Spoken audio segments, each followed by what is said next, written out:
insanlar var, gəlirlər müayinəyə, doktor, sən bu uşağı sağalt.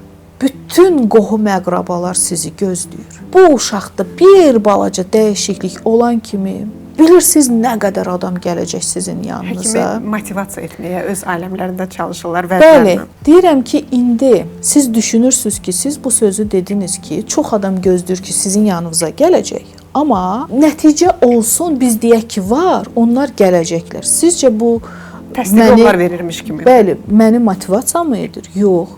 Mən hər variantda sənin uşağını sağaltmağı düşünürəm. Sənin qohumun gələcək mənim marağımda deyil. Mənim marağımda olan hal-hazırdakı bu uşaqdır. Bunu sağaltmaqdır. O birisilər gələr, gəlməz, bu artıq onların işidir. Mən həkim olaraq öz vicdanım qarşısında rahatam. Çünki sən bu sözü dediyinə görə mən sənin uşağını çaba göstərməyəcəm sağaldacaq. Mən özüm üçün, öz adım üçün, Röya Musayeva adı üçün o uşağı sağaltmaq istəyirəm. Düşünürəm ki, bu düşüncə biraz da, belə deyim, əvvəllər belə bir marketinq düşüncəsi mi olubdu ki, bir nəfər deyirlər ki, sən getdinən uşağın yaxşıdır. Xəstə gətirər. Bəli, sən getdinən ki, mənim uşağım yaxşıdır. Bəli.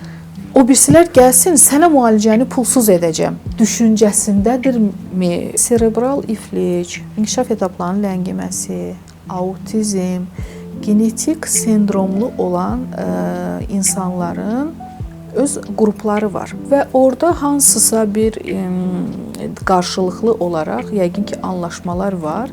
Bəlkə də onlar da məni elə düşünürlərmi ki, mən də elə bir şeyə gedəcəm? Təbii ki, yox. Heç bir Azərbaycanda həkim deyə bilməz ki, mənim kimlənsə işbirliyim var bu barədə. Yəni, heç kəslə yoxdur, heç kəslə.